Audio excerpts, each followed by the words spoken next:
Graça e paz da parte do nosso Senhor Jesus Cristo, meus irmãos. O tema do nosso culto de hoje, meus irmãos, é Bendito seja o Deus que nos conduz. Esse Deus que nos conduz em triunfo. Abramos as nossas Bíblias na segunda carta de Paulo aos Coríntios, no capítulo 2, leremos dos versos 14 ao verso 17. Segunda Epístola de Paulo aos Coríntios, capítulo 2, versos de 14 a 17.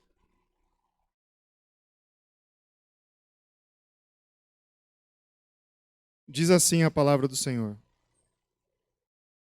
Graças, porém, a Deus, que em Cristo sempre nos conduz em triunfo e por meio de nós manifesta em todo lugar a fragrância do seu conhecimento.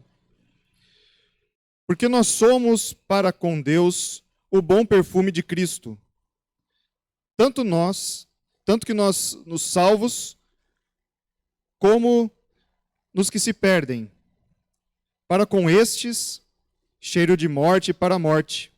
Para com aqueles, aroma de vida para a vida. Quem, porém, é suficiente para estas coisas? Porque nós não estamos como tantos outros, mercadejando a palavra de Deus. Antes, em Cristo, é que falamos na presença de Deus com sinceridade e da parte do próprio Deus. Coloquemo-nos em pé, meus irmãos, e vamos entoar o hino de número 4, Culto à Trindade.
Oremos, meus irmãos. Senhor, nosso Deus eterno, nosso Pai celeste, nós nos chegamos a Ti agora nesse momento, ó Pai. Certo de que o Senhor nos ouve, certo de aqui reunidos, ó Pai, na Tua presença, como a Tua palavra nos diz, o Senhor estaria aqui, como acabamos de cantar, ó Pai. Cristo está conosco aqui no templo, através do Seu Espírito Santo. Nós te agradecemos, ó Pai, pelas misericórdias que o Senhor derrama sobre as nossas vidas. Nós te pedimos, ó Pai, que através do sangue do Teu Filho que nos lavou, ó Pai, na cruz, que o Senhor aceite o nosso culto que é prestado essa noite aqui a Ti, ó Pai, por essa parte do Teu corpo que se reúne aqui presencialmente e ainda aqueles, ó Pai, que acompanham também nosso culto pela internet, ó Pai, que aqueles nas suas casas que se reúnem com suas famílias, ó Pai, para prestar culto a Ti que é devido. Culto único, ó Pai, esse que só o Senhor merece. Só o Senhor que é o Deus vivo e verdadeiro. Aceita, ó Pai, esse culto que nós trazemos diante de Ti. Mais uma vez, em nome do Teu Filho amado, Jesus. Amém. Meus irmãos, o Deus bendito, que é o Deus que nos conduz em santidade. Para isso, faremos a leitura agora da primeira epístola de João. Primeira epístola de João, capítulo 3, leremos os versos 1 a 3. Primeira epístola de João, capítulo 3, leremos dos versos 1 a 3. Leiamos a palavra do Senhor. Vede que grande amor nos tem concedido o Pai, a ponto de sermos chamados filhos de Deus. E de fato somos filhos de Deus. Por esta razão, o mundo não nos conhece, porquanto não o conheceu a Ele mesmo. Amados, agora somos filhos de Deus, e ainda não se manifestou o que havemos de ser. Sabemos que, quando Ele se manifestar, seremos semelhante a Ele, porque haveremos de vê-lo como Ele é. E a si mesmo se purifica todo o que nele tem essa esperança, assim como Ele é puro. Nesse momento, meus irmãos, já nos preparando para o momento de ceia do Senhor, que teremos mais daqui a alguns minutos, faremos uma oração de confissão silenciosa dos nossos pecados. Após essa oração de confissão, nós quebraremos o silêncio cantando o hino congregacional de número 222, mais perto da cruz. Nesse momento, meus irmãos, oremos então silenciosamente, pedindo perdão pelos nossos pecados.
Senhor, sou teu, tua voz ouvi a chamar-me com amor.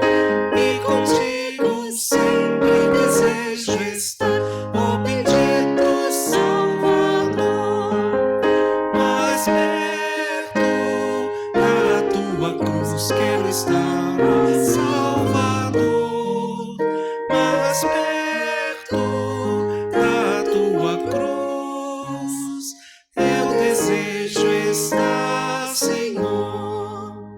A seguir-te sempre eu me decidi, constrangido pelo amor. Jubiloso, pois me declaro teu, sem reservas, meu Senhor. Mais perto da tua cruz quero estar, ó Salvador. Mais perto da tua cruz eu desejo estar, Senhor. Que prazer sem par, que delícia aos seus santos pés me achar. E com viva fé, profundo amor, com meu Salvador falar. Mais perto da tua cruz quero estar, ó Salvador. Mais perto da tua cruz eu desejo estar, Senhor. Amém.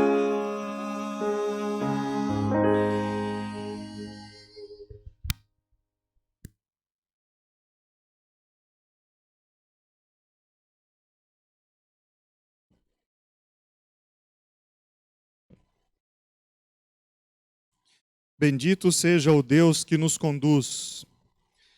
Esse Deus que nos conduz pelos melhores modelos. Abramos as nossas Bíblias para uma leitura conjunta, meus irmãos. Em Hebreus, no capítulo 12, leremos conjuntamente os versos de 1 a 3. Hebreus, capítulo 12, faremos uma leitura conjunta dos 3 primeiros versos. Hebreus 12, de 1 a 3.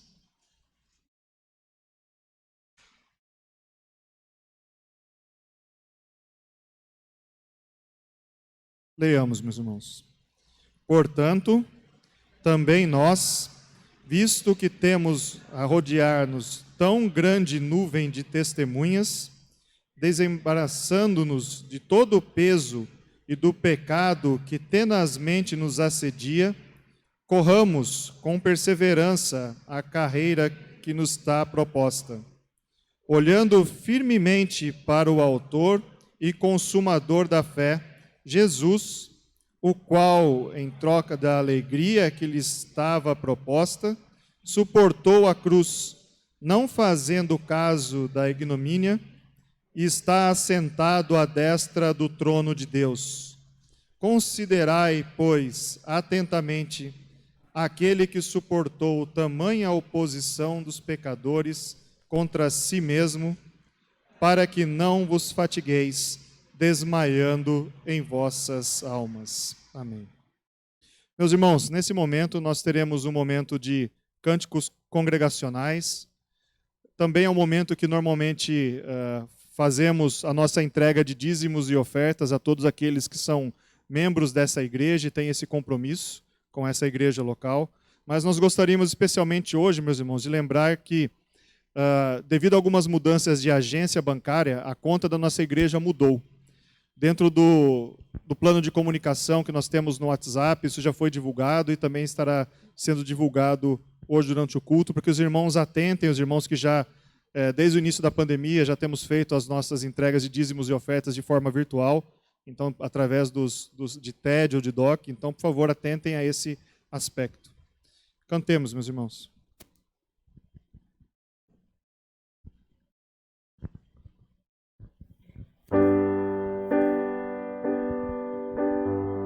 Louvemos ao nosso Deus.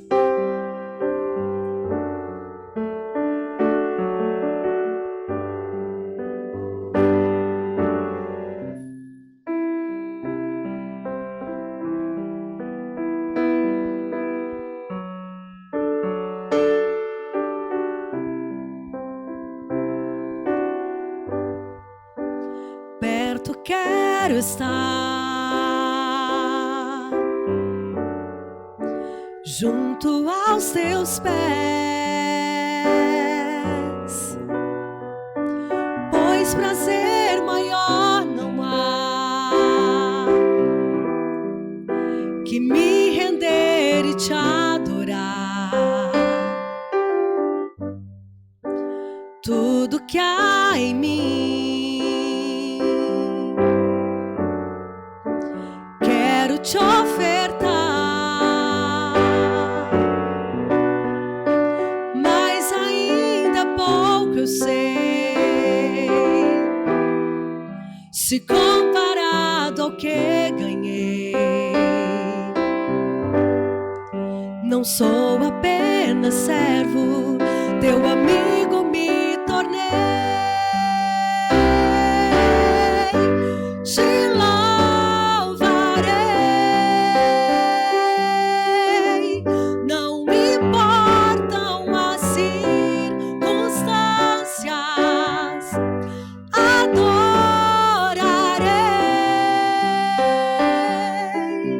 somente a ti, Jesus.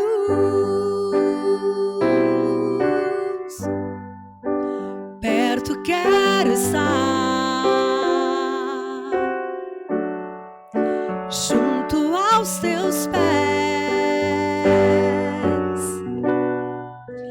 pois prazer maior não há que me render e te adorar. Tudo que há em mim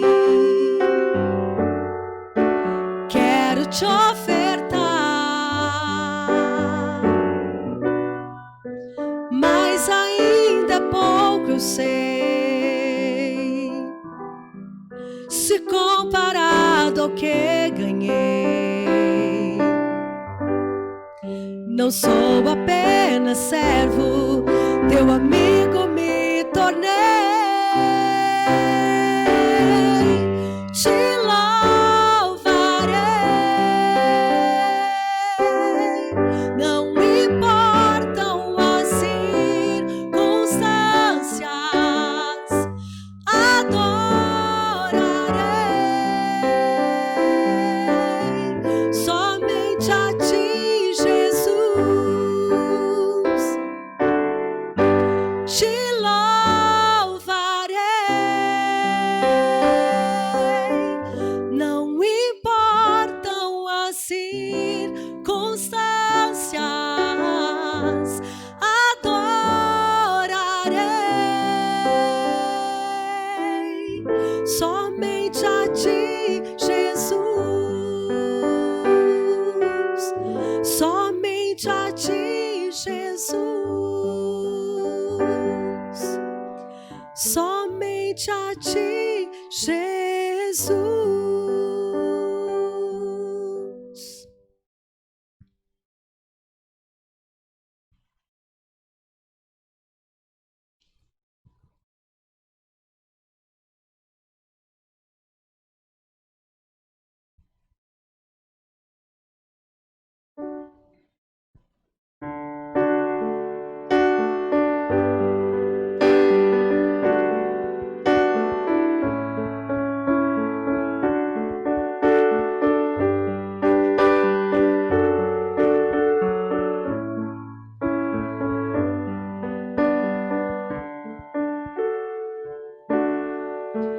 Por tudo que tens feito, por tudo que vais fazer, por tuas promessas e tudo que és, eu quero te agradecer com todo o meu ser.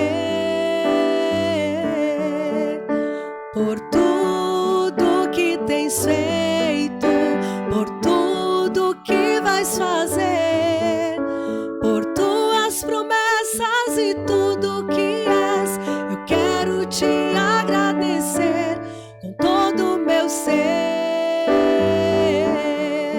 Te agradeço, meu Senhor.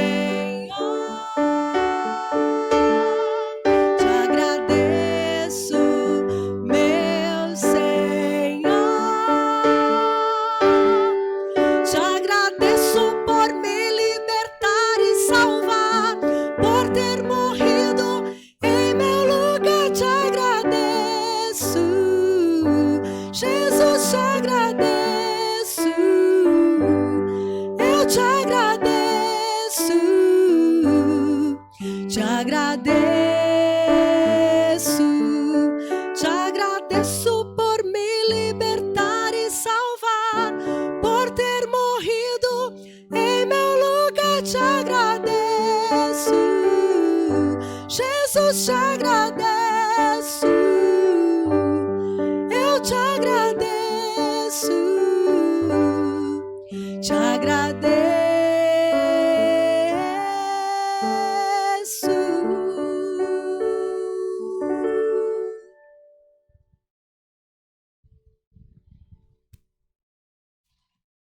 Podemos assentar, meus irmãos. Oremos, meus irmãos. Senhor, nós te agradecemos, ó Pai, mais uma vez, porque nós podemos estar aqui na Tua presença, prestando esse culto a Ti. Nós te agradecemos, ó Pai, pelo mover do Teu Espírito, que nos trouxe até aqui, ó Pai. E nesse momento especificamente, Pai, nós te agradecemos também pelos dízimos e ofertas que temos depositados diante de Ti, que mantém a Tua obra aqui, ó Pai. Não que o Senhor precise de qualquer uma dessas nossas contribuições, porque o Senhor é o Deus soberano, Deus de todo ouro e toda prata, Pai. Mas também, ó Pai, nós te pedimos nesse momento agora, pelas misericórdias, ó Pai, do Teu Espírito sobre o reverendo João Batista, que nos trará a palavra, Senhor, e que ela seja aplicada ao nosso coração, Pai. Nós te pedimos, ó Pai, sê conosco, mantenha a nossa atenção e ajuda-nos, ó Pai, a andarmos nos Teus caminhos. Nós te pedimos mais uma vez isso em nome do Teu Filho amado Jesus. Amém.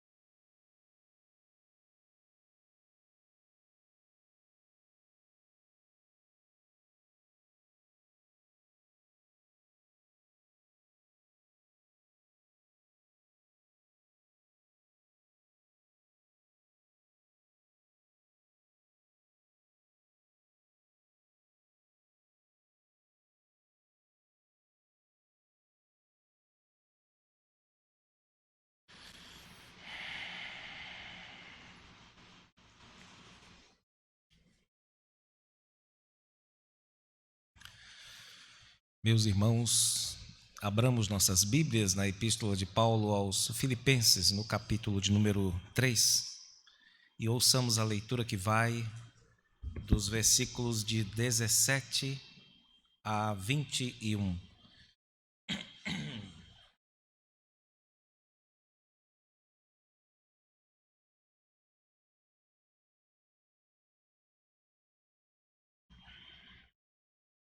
Filipenses capítulo 3,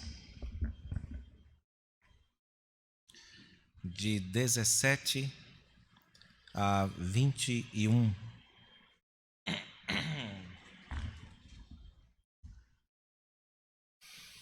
Assim nos diz a palavra do nosso Deus.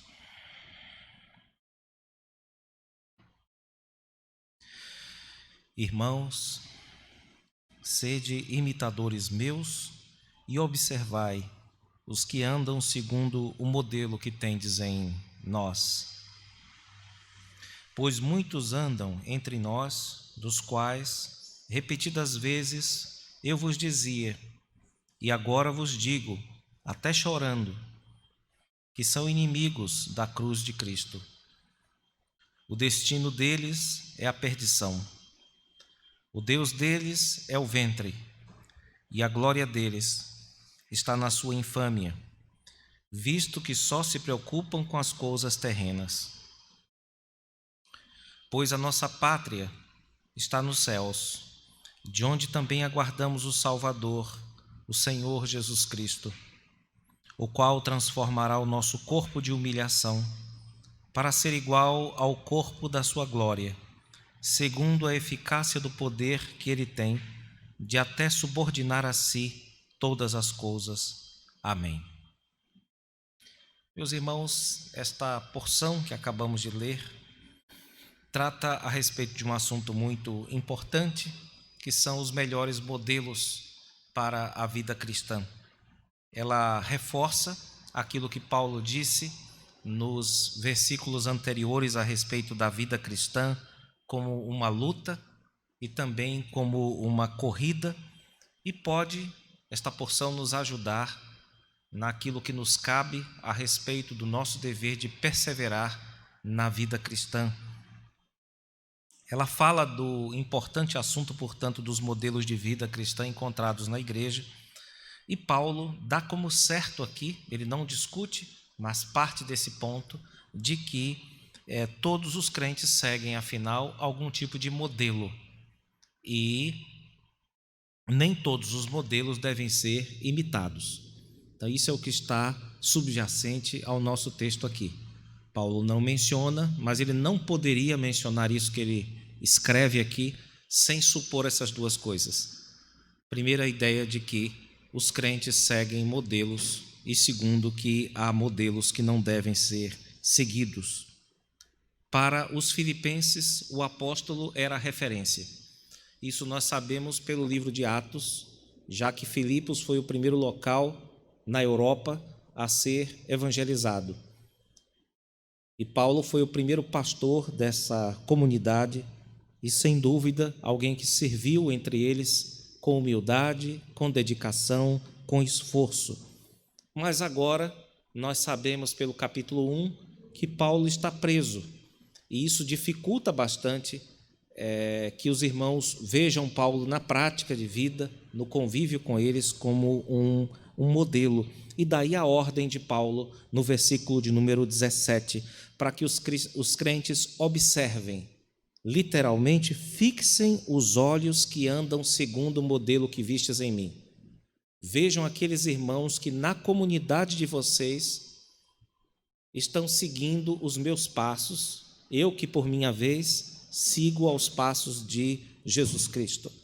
A ideia de andar aqui, Paulo falará deste andar tanto para os bons modelos como para os maus, significa estilo de vida, que inclui, dentre outras coisas, o falar da pessoa e também o comportar-se ou o agir.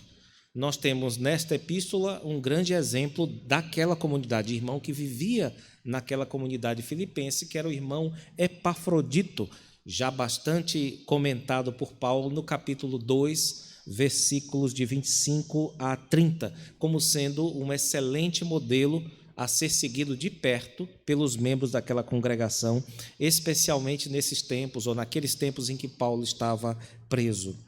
A seguir, irmãos, no versículo de número 18 em diante, Paulo passa a fazer um contraste dos bons exemplos com os maus exemplos, com os exemplos ruins, que infelizmente eram muitos, e mais infelizmente ainda estavam próximos da igreja, ou talvez dentro mesmo da igreja. Então esse é um ponto importante.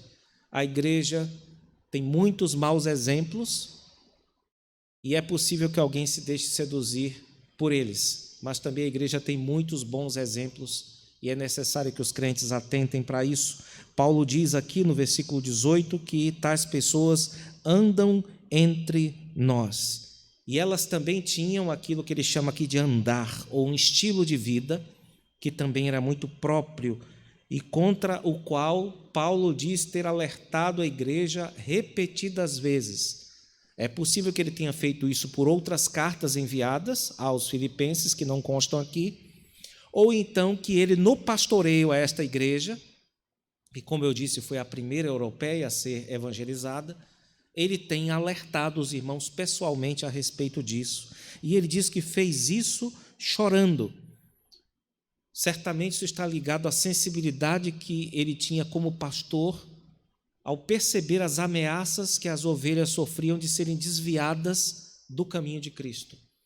É também possível que ele esteja aqui chorando, como ele mesmo já disse em outro local, na carta aos Romanos, porque, infelizmente, quem estava penetrando no rebanho para causar dissensões e problemas eram pessoas do próprio povo de Paulo, o povo judeu, que ele entregaria a sua própria vida para salvar. Então é possível que Paulo estivesse profundamente triste, porque essas intervenções ruins, esses maus modelos, estavam se originando não de gentios, como era o caso dessa igreja aqui, mas de judeus entre aspas ou não, convertidos ao Evangelho, mas que estavam trazendo certas novidades que, no fundo, se colocavam contrárias ao Evangelho de Cristo, irmãos. Então, Paulo não está aqui exatamente lutando contra inimigos dele, pessoais dele, mas contra aqueles a quem ele chamou de inimigos da cruz de Cristo, ou inimigos do mistério da redenção. Isso é muito importante para nós, porque crente não deve ter inimigo pessoal. O crente deve ter os inimigos da cruz de Cristo. Os crentes devem se revoltar pela honra de Deus, ou pelo plano de Deus que tem sido distorcido ou pervertido na boca de muitas pessoas. Por esses o crente deve se indignar, mas nunca em relação a ofensas sofridas pessoalmente. E Paulo aqui faz isso, meus irmãos. Ele diz que são pessoas inimigas da cruz, ou desse mistério chamado a redenção. Eu digo mistério porque você não explica isso. Você não consegue explicar aquilo que aconteceu na cruz. Você consegue expor, você consegue ter um entendimento, mas nunca uma compreensão, no sentido profundo, exaustivo, daquilo que aconteceu na cruz. E, portanto, você não pode depender da obra do homem ou daquilo que o homem faça para ter acesso a esse mistério, para ter acesso a esta maravilha de Deus que foi a cruz de Cristo, irmãos.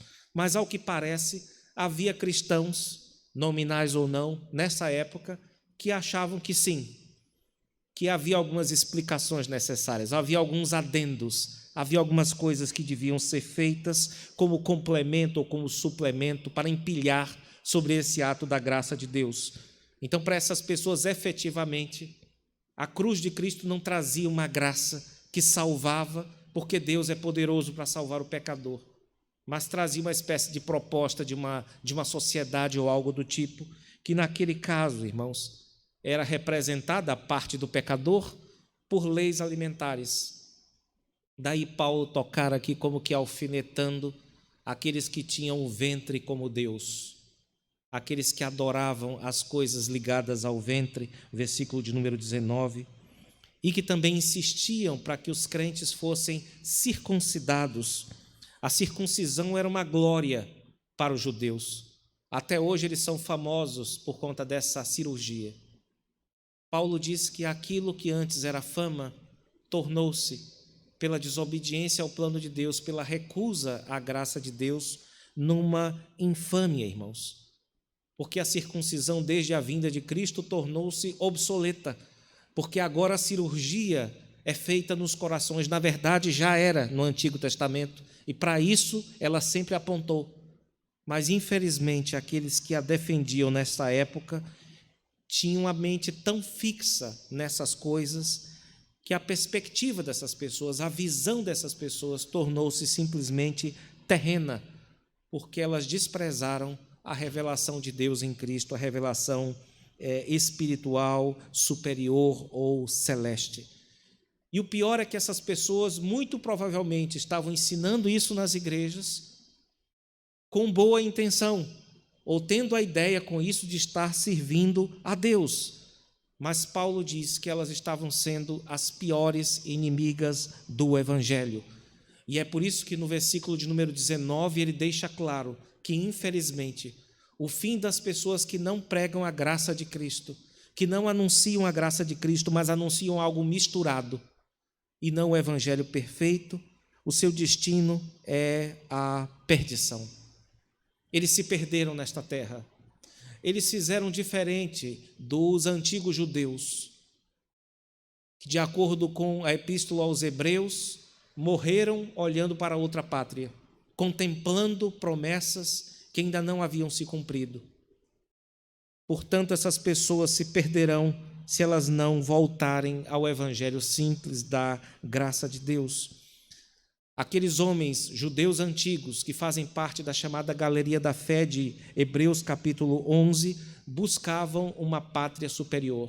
Não se contentavam com as coisas desta terra, mesmo que fossem coisas tentadoras. E eles abraçaram a pátria celestial e não se colocaram numa posição como os judeus da época de Paulo, que estavam se convertendo, mas apenas em parte, por assim dizer, com certas reservas em seu coração. Por outro lado, meus irmãos, o texto continua nos versículos 20 e 21, mostrando que aqueles que creem em Jesus Cristo e em Cristo somente, esses terão um destino glorioso. Nós temos aqui uma das mais belas declarações do Novo Testamento a respeito da bendita esperança cristã, aquela que direciona os esforços dos crentes para a frente e também para cima, para o reino chamado aqui de reino dos céus, irmãos.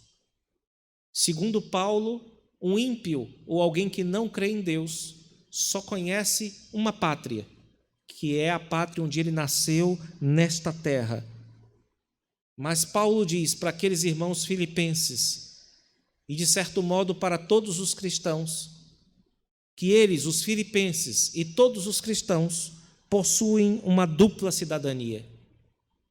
Naquela época era a cidadania romana, mas também era uma cidadania celestial. É isso que Paulo nos ensina aqui nos versículos de 20 em diante, apresentando primeiro um fato, uma situação em relação aos crentes daquela época e hoje, e depois disso apresentando a esperança que nós temos de que no fim dos tempos o nosso Senhor venha da nossa pátria para nos buscar. Paulo apresenta o fato dizendo: nossa pátria está nos céus. Ou, nós podemos entender também, nós somos uma colônia de cidadãos celestiais. Com essa figura, Paulo está querendo destacar um privilégio dos crentes.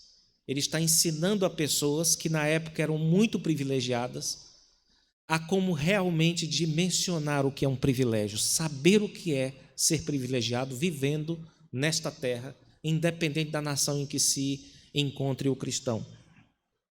Esse ponto é importante, deve ser observado com calma.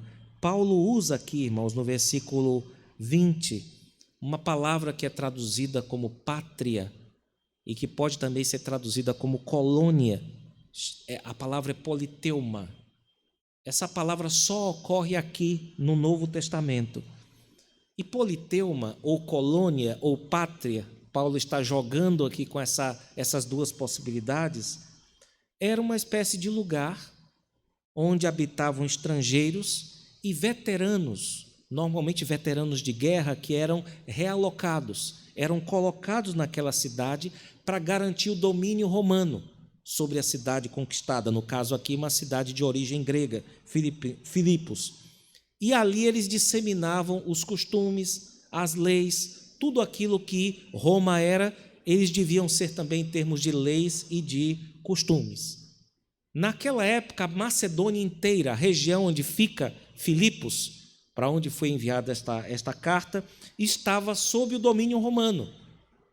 E Roma escolheu alguns lugares, usando diversos critérios, para que se tornassem colônias. E essas colônias receberiam alguns benefícios, conhecidos na história como direito itálico, e era um privilégio que era dado às províncias da época, como, por exemplo, ser regido por leis romanas. As pessoas que fossem julgadas poderiam apelar ao imperador, teriam direitos e teriam privilégios idênticos aos que habitassem na capital do império. E, portanto, poderiam se considerar, de certo modo, como cidadão romano ou cidadã romana. Então, observe que aqui Paulo nos quer dizer aqui e quis ensinar aos seus irmãos a primeira vez em que isso foi ensinado, irmãos. Para Paulo, a pátria de um cristão, ou melhor, de um cidadão comum de Filipos, não era exatamente Filipos, mas estava em outro lugar, porque de lá vinha todo o estilo de vida, todas as informações, todas as leis, todos os costumes. Não vinha de Filipos, vinha de Roma. E Paulo quer com isso, irmãos, mostrar que assim como cidadãos de Filipos, os membros da Igreja de Deus também não eram ou não deviam ser moldados pelo ambiente da sua pátria. Mas é como se as leis viessem de fora igualmente. E os cristãos, então, deviam viver os costumes, deviam viver as leis, deviam viver os princípios da sua pátria, que não era uma pátria terrena. Isso não significa que haveria conflitos necessariamente, mas às vezes sim. É possível que houvesse alguma conformidade, alguma harmonia entre a Roma daquela época e as leis do céu. É possível que houvesse algum reflexo, mas é muito possível e até mesmo provável que houvesse algum tipo de conflito. Neste caso, os cristãos deveriam se reger pelas leis da sua pátria celestial. Então, Paulo está querendo dizer aqui, meus irmãos, vocês são muito privilegiados nesse mundo em que Roma dominou tudo. Vocês receberam certos privilégios que a maioria não recebeu, mas não considerem esses como seus maiores privilégios e também como seus maiores direitos, ou melhor, deveres. Vocês têm privilégios e direitos vindos do céu, por assim dizer.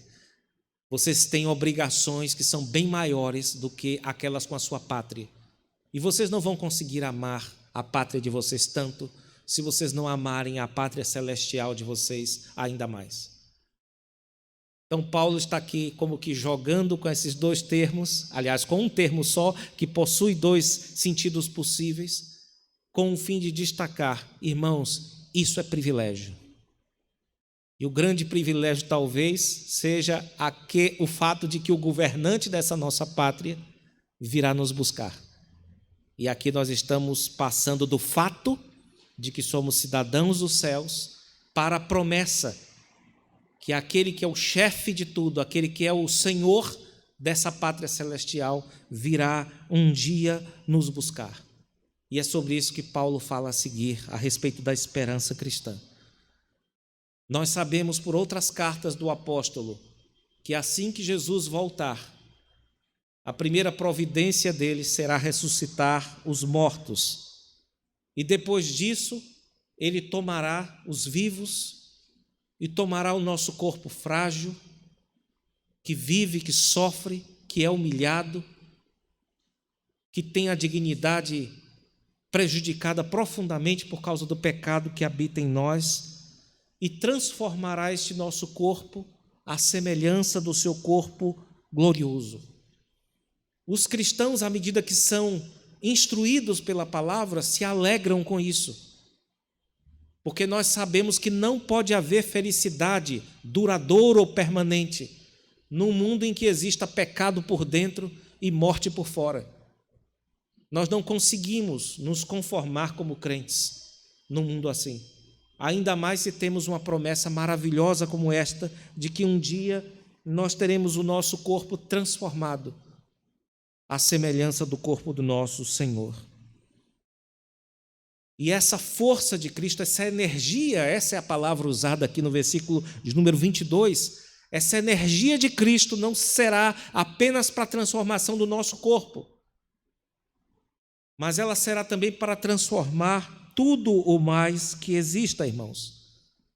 Então, com esse mesmo poder com o qual Ele transformará o nosso corpo, Ele também promoverá a transformação de todas as coisas. E esse é o ponto alto da esperança que os crentes têm, naquele que é o Senhor da cidade celestial. Mas enquanto essas coisas não acontecem, o que nós como cristãos devemos fazer? Alguns vivem de especular por meio de estudos a respeito do fim dos tempos, como é que vai ser quando o futuro chegar. A tradição reformada é considerada anti-especulativa.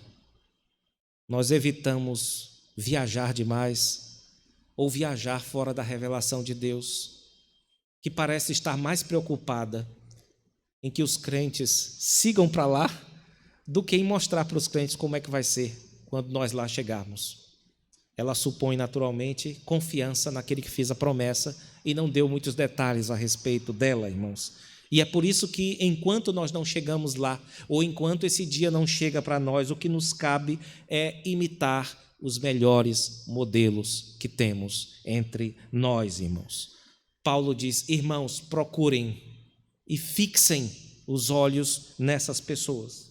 Sigam os passos dessas pessoas e vocês estarão caminhando junto com aqueles que estão destinados à vida eterna. Evitem seguir os maus exemplos. Primeiro, assumam, vocês não são originais. O original é Deus. Infelizmente, a produção acadêmica, a produção artística e muito da produção religiosa e de outras áreas tem uma espécie de tara pela criação ex nihilo. É um fetiche dessas pessoas. Elas adoram, elas querem a todo custo ser originais, irmãos. Não façam isso, irmãos. Não façam isso. Não sigam essa multidão. Porque essa é a proposta da serpente, para que o homem seja igual a Deus. Isso é engano, isso é engodo. Esqueçam a originalidade. Esqueçam. A ordem bíblica é a mímese, é a imitação. Esse é o nosso destino. Lembre-se que, em grande parte, nós somos imitadores das pessoas. Nós não temos muita coisa de original, não, irmãos. Você quer alguma coisa de muito original? É quando nós nascemos e damos aquele grito: aquilo é só nosso, não aprendemos com ninguém. Se você foi para a escola aprender o beabá, se você leu o livro tal, assistiu o filme tal, conversou com fulano, você está processando certas coisas. Há espaço para criatividade, mas não no mesmo sentido edênico ou antes disso, da criação do mundo. E parece ser essa a pretensão de muito do povo hoje da nossa cultura. E eles têm horror à ideia de imitação. Acham inferior quem imita outra pessoa. Quem elogia e diz: olha, eu faço igual aquele dali, porque eu vejo que aquela pessoa faz a coisa boa, eu queria ser igual a ela. As pessoas têm nojo disso, irmãos. E é exatamente o que Paulo está dizendo. Vocês estão imitando alguém. A crítica que vocês fazem a mim, a ideia que vocês têm a respeito de qualquer assunto, não pensem que aquilo saiu de vocês. Se vocês não têm essa consciência, muito provavelmente vocês são caixa de ressonância de alguém que talvez não tenha consultado a Deus para falar o que falou. E você está repetindo aí, pensando que sai da sua cabeça. Isso é auto-engano. Todos nós temos modelos, irmãos. A gente acha ridículo aquelas meninazinhas que põem piercing, põem tatuagem, etc, etc, e diz que é original. A gente sabe que o tatuador já colou aquela borboleta em 1000 pessoas. A gente sabe que essa coisa de piercing não foi ideia da cabeça dela. Esse primitivismo é velho. Mas para a cabeça da meninazinha, ela está sendo ela mesma. Está destacando a identidade dela. Vocês pensam que isso é só meninazinha de 13 anos? Não é. Nós todos estamos correndo esse risco, irmãos. Procurem seguir os melhores modelos. Você já procurou aqui na IPCR saber quem são essas pessoas? Quem são as pessoas? Não pessoas perfeitas, porque não é isso que o Paulo está falando aqui. Como modelo, ele já disse, eu não alcancei a perfeição. São pessoas que têm como equivalente moral de uma guerra ou de uma corrida a vida cristã. Ou seja, eles são, na vida cristã, o equivalente de um atleta bem treinado. Eles são equivalentes na vida cristã a um guerreiro bem preparado com a sua espada para lutar. Irmãos, tem que ter gente aqui assim, para nós seguirmos. Porque Paulo diz que isso é uma grande ajuda que Deus nos dá, colocar pessoas na nossa vida que nos sirvam de padrão, e não ter vergonha de assumir isso. E que a pessoa que seja eleita padrão também não se envergonhe disso, porque ela não está sendo seguida por ser perfeita, mas por ser alguém perseverante, dedicado a Deus. Então é importantíssimo para nós, irmãos, nós nos lembrarmos dessa ideia. A ideia de que nós precisamos de modelo. Essa ideia está ligada profundamente àquilo que os antigos chamavam de a dupla cidadania do cristão. Quem primeiro elaborou isso de um modo muito profundo foi Agostinho, no século IV, naquela mudança civilizacional, na queda de Roma. Agostinho escrevia enquanto Roma estava desabando, a necessidade de que os cristãos entendessem que mesmo que tudo se acabasse aqui na nossa pátria, nós ainda temos uma pátria nos céus. E que enquanto essa pátria não chega para nós, nós vamos ter alguns conflitos. E que é necessário que os crentes entendam que em toda a pátria nós vamos encontrar coisas boas e coisas ruins, mas de vez em quando a coisa entra em conflito e é necessário que o cristão ponha a sua cidadania celestial acima das outras. A nossa pátria, irmãos, é uma pátria boa. O Brasil é um país bom. O Brasil é um país bom. Esqueçam agora Twitter, tá certo? Porque um Twitter pega lá uma miséria da Amazônia, junta com uma miséria aqui do Sul, pega outra miséria lá da China e cola em 3 ou 4 posts, e você vê aquilo e diz: nossa, como o mundo está horroroso. Não pense nesse mundo, porque isso é um mundo criado, inventado. Ele existe em certas partes. Pense na rua da sua casa, pense nas pessoas que você conhece, que você convive, e vocês vão ver que são gente boa, gente que convive com você, gente que te trata bem. O nosso povo é um povo hospitaleiro, o nosso povo é o povo do jeitinho, só que o jeitinho, existem milhares de estudos já mostrando que não existe só um jeitinho ruim do brasileiro, existe um jeitinho bom. As mães são especialistas no jeitinho. Elas fazem coisas maravilhosas, elas conseguem aumentar um almoço, às vezes, para os filhos, fazer coisas maravilhosas. Isso faz parte da nossa cultura, irmãos. Nós temos muitos traços bons como brasileiros. Agora, tem momento em que a coisa choca com a cidadania celestial. Por isso que alguém já disse que não é bom ser brasileiro praticante, na maior parte das vezes. É bom você sempre ter aquela reserva. Mas se você tiver dificuldade com a sua pátria, eu acho que você vai ter, lembrem-se, os bons modelos, os modelos que vão te ajudar nessa caminhada para o céu, normalmente são encontrados em igrejas, ou pelo menos deveriam ser encontrados em igreja. Então, o que é que pesa sobre nós refletindo nesse texto? Vamos procurar onde Deus nos pôs. Procure aqui na IPCR, procure nas outras igrejas, irmãos que estejam vivenciando esse equivalente moral de ser um atleta e de ser um guerreiro. Pessoas que não alcançaram ainda a perfeição como Paulo, mas que estão lutando para isso. Associem-se, irmãos, a esses queridos. E isso é um dos recursos que Deus nos dá para nos auxiliar com a perseverança que devemos ter enquanto crentes. E o Senhor Deus nos abençoe e guarde sua palavra em nossos corações. Amém. Nessa hora eu gostaria de convidar o presbítero para que me auxiliasse nesta parte, esta segunda parte.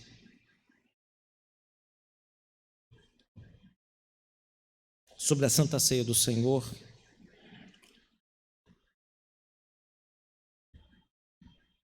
Eu convido os irmãos a que abram suas Bíblias na primeira epístola de Paulo aos Coríntios, no capítulo de número 11.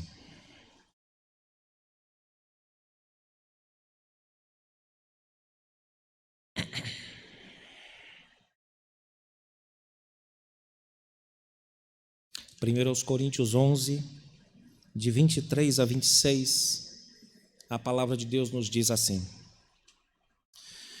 porque eu recebi do Senhor o que também vos entreguei, que o Senhor Jesus, na noite em que foi traído, tomou o pão e, tendo dado graças, o partiu e disse: isto é o meu corpo, que é dado por vós.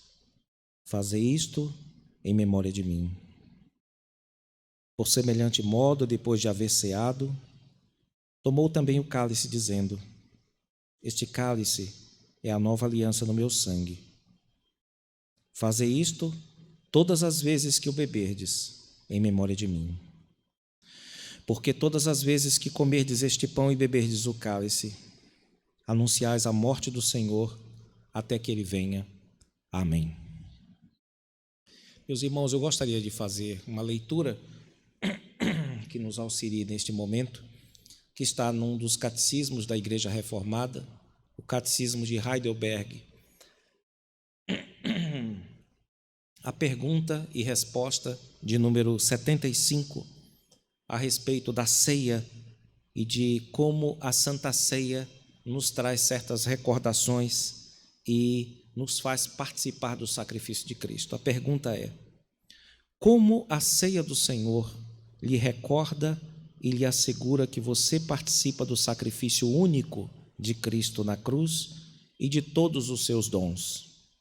A resposta: desta maneira, Cristo ordenou que eu e todos os crentes comêssemos do pão e bebêssemos do cálice. E acrescentou esta promessa: primeiro, tão certo quanto os meus olhos veem o pão do Senhor partido por mim e o cálice oferecido por mim, também assim o seu corpo foi oferecido e dado por mim, e o seu sangue derramado por mim na cruz. E segundo, tão certo quanto eu recebo das mãos do que me serve e provo com a minha boca o pão e o cálice do Senhor, também assim ele me alimenta e reanima a alma para a vida eterna, com o seu corpo crucificado e o seu sangue derramado.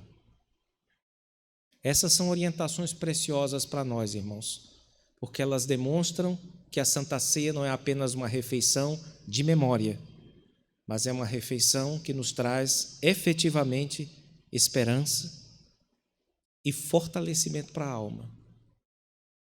E o que é exigido de nós é que creiamos na bondade de Deus na pessoa do seu Filho. É isso que está dito aqui. Cristo ordenou que eu e todos os crentes comêssemos do pão e bebêssemos do cálice.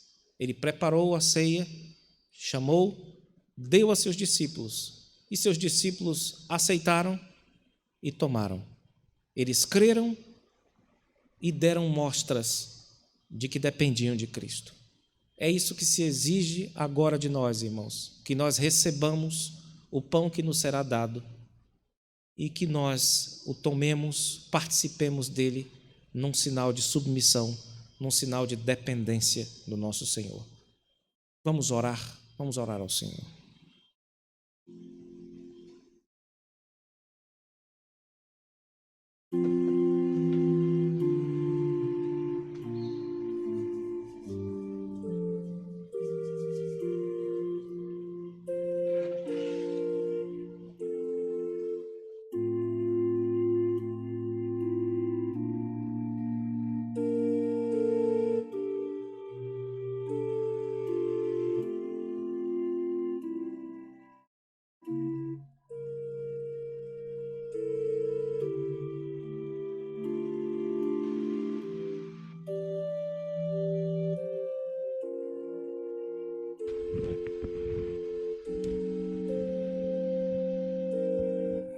Oremos, irmãos. Deus de amor, de bondade, nosso Pai, agradecemos-te, Senhor, porque a tua misericórdia renova-se sempre em nossa vida. Agradecemos, ó Deus, porque o Senhor tem sempre compaixão do teu povo e nos ordena sempre esperar na tua bondade. E é o que fazemos agora, Senhor, ao nos aproximarmos da tua mesa. Novamente nós esperamos que a tua bondade se manifeste em Cristo para conosco. Ó Senhor, nós queremos tomar, queremos comer e beber. E rogamos, ó Deus, para que este ato de obediência seja considerado por ti, Senhor, e por tua graça, como um sinal para que o Senhor nos ajude e nos abençoe. Ó Senhor, rogamos de fortalecimento para esses dias tão estranhos, Senhor, tão difíceis que temos passado. Rogamos, ó Deus, para que o Senhor nos dê o alento necessário para prosseguir. Ó Senhor, nos dê o discernimento que precisaremos para seguir nos teus caminhos, para observar os melhores modelos e imitá-los, Senhor. Ó Deus, tire de nós o que não vem do Senhor, ó Deus. Transforme nossa vida, Senhor. Fortaleça, Senhor, a nossa fé, que é muito fraca. Fortaleça, Senhor, o nosso amor, que é muito tímido. Fortaleça a nossa esperança, Senhor. E dá-nos a graça de experimentar dias melhores de refrigério em Tua presença. Ó Deus, consagre os elementos que serão utilizados pelo Teu povo nesta tarde e que eles cumpram o propósito estabelecido em Tua palavra, de ser instrumentos de edificação na nossa vida nesta tarde, Senhor. Pedimos estas bênçãos agradecidos em nome de Jesus. Amém.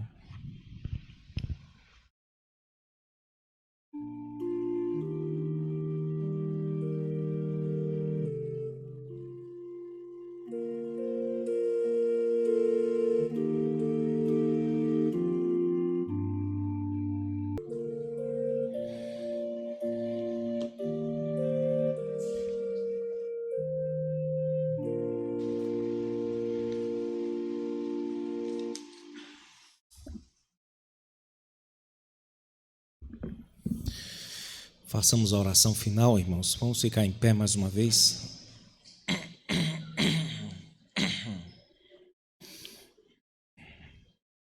Oremos. Nosso Pai, nós agradecemos por mais um culto, por mais um domingo, por mais uma semana que se passou, por uma que se inicia. E rogamos, ó Deus, para que o Senhor faça o bom uso que quiser das impressões que nos fizeste nesta tarde. Rogamos, ó Deus, por Tua igreja, para que o Senhor continue a trabalhar em nossos corações, continue a tratar, Senhor, os nossos problemas e a nos conduzir para a vida eterna, Senhor. Continue, ó Deus, a falar aos nossos corações e a nos fazer louvar-te, bendizer-te, servir-te nas diversas áreas. Dá-nos a graça, Senhor, de buscar sempre saber qual seja a Tua vontade e nos esforçar, Senhor, em Sua prática. Dá-nos a graça, Senhor, de crescermos no conhecimento, nas afeições que são aquelas de Cristo, Senhor, os mesmos sentimentos e as mesmas ações, ó Deus. Continue a nos moldar e a trabalhar em nós e também por nosso intermédio. Pedimos estas bênçãos agradecidos em nome de Jesus. Amém. A graça de nosso Senhor e Salvador Jesus Cristo, o amor de Deus, nosso Pai, e a comunhão do Espírito Santo sejam com todos vós e com todo o Israel de Deus espalhado pela face da terra, hoje e para todo sempre. Amém.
De louvor na cidade do nosso Deus, seu santo monte,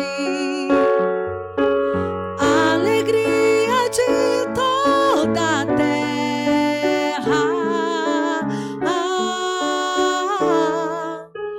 Grande é o Senhor em quem nós temos a vitória e que nos ajuda contra o inimigo. Por isso diante dele nos prostramos,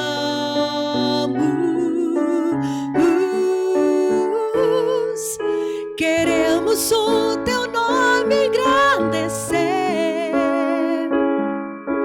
e agradecer-te por tua obra em nossas vidas. Confiamos em teu infinito amor, pois só tu és o Deus eterno sobre toda a terra e céu.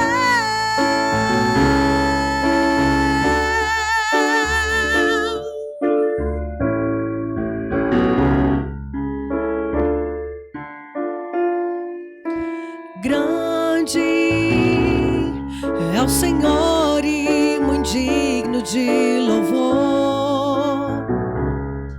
Na cidade do nosso Deus, seu santo monte,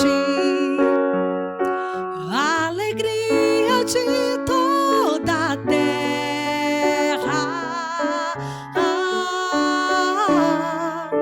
Grande é o Senhor em quem nós temos a vitória e que nos ajuda contra o inimigo. Por isso diante dele nos prostramos,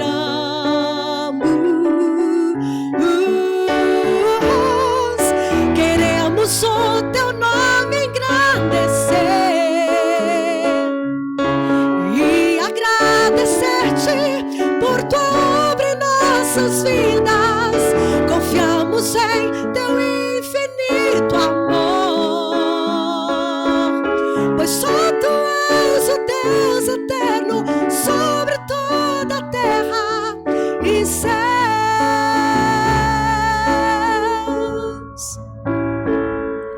Queremos o teu nome engrandecer e agradecer-te por tua obra em nossas vidas. Confiamos em teu infinito amor, pois só tu és o Deus eterno sobre toda a terra e céus.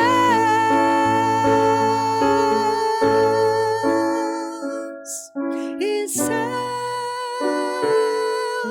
e céus.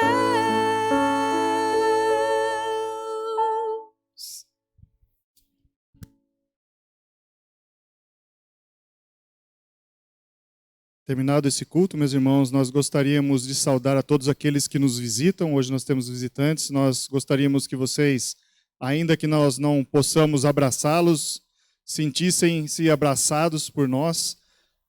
Foi muito bom vê-los aqui cultuando a Deus juntamente conosco hoje. E todos também aqueles que nos assistem pela internet, nós gostaríamos de deixar o nosso fraterno abraço em Cristo. Ainda gostaríamos, meus irmãos, de lembrar alguns avisos sobre as nossas programações.